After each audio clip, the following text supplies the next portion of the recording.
What's up guys, welcome back to my channel. My name is Shayla and I am the creator of JunkDrawerMom.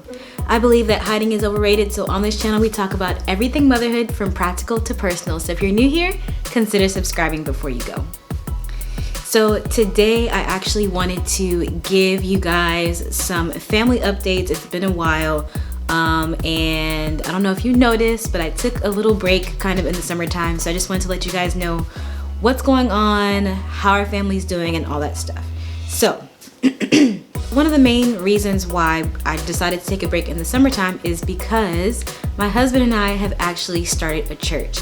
So obviously we are people of faith, and so it was really, we've been talking about this for a very, very, very long time, and we just kind of knew it was time. And so we left our previous church in June and took the summer months, and we actually started back in October. So the name of our church is One Shot Church. Our whole passion is you only get one shot at life and you have to make it count. You know, we don't know how long we have on this earth, and it's important to make every single day count. Live each day as if it's your last and make an impact where you know you need to make an impact. And so we really want to inspire belief in Jesus and just belonging and having a community. And so it has been a journey for sure. We are learning and growing along the way, but we wouldn't have it any other way. So if you want more information, you can actually go to our website. I'll put the link in the description and all that stuff if you want to check it out. So in any case, that has been taking up a major portion of our lives, I'm sure, as you can imagine, along with homeschooling and all the other stuff we have going on. It's been a lot, but like I said, we love every single minute of it. So a lot of you guys have been asking me how I've been doing since my brother passed away. It'll be a year coming up at the end of January, and I'll just say I have to take each day as it comes. You know, there are there's not a day that goes by that I don't think about him.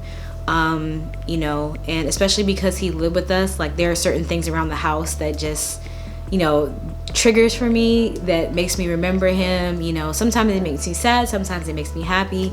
But you know, it's a journey, and I feel like it's still a season of grieving for us, but my husband and I and the kids, you know, we just try to make a point every time we think about him. You know, we decide to talk about him. You know, I heard somebody say once, if a person passes away, you know, they're gone, but then if you don't talk about them, if you cease to talk about them, it's almost like they die again. And so we want the memory of, you know, my brother, the kids, their uncle, to remain. Like, I want them to remember as they get older who he was. And so, you know, we just try to make a point to talk about him as often as we can. We look at pictures, any video that we have.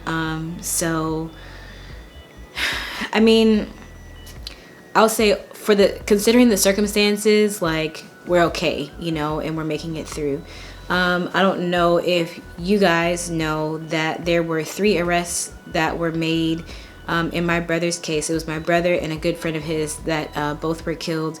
And so the trial actually is coming up in January. So be thinking of us, be praying for us. You know, I don't really know what to expect, but you know, I believe that justice will be served, and I'm just hoping that it will provide a little bit of closure. It's like, either way, it's not going to bring him back.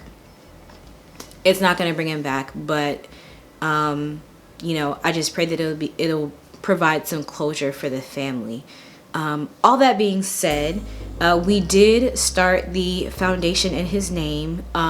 He was extremely active, giving away shoes to the homeless community in Baltimore, and so we started a foundation in his name and have continued his efforts. So I think I made a video about it several months ago, but I had never came back and said like what we were actually doing. So we were actually able to do 2 shoe drives. So we did one in Baltimore. We gathered a bunch of shoes, gave shoes and toiletries to the homeless in Baltimore, and then we actually did one in our area. It was like a back to school thing, and so it was mainly focused on kids' shoes and backpacks and school supplies. And so we actually had Nike found out about the foundation and about Christian Story, and they donated like a buttload of shoes. It was like, I don't know, it's a buttload to us. It was like 75 pairs, 100 pairs of shoes.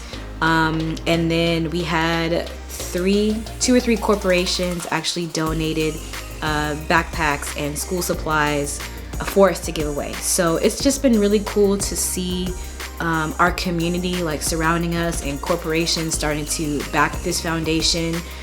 We just had, there's another charity that raises funds for nonprofits and foundations and stuff, and they nominated the Christian Roberts Foundation to receive all the money that they raise. So even though, you know, we still experience the pain of Christian not being here, at least his legacy is living on.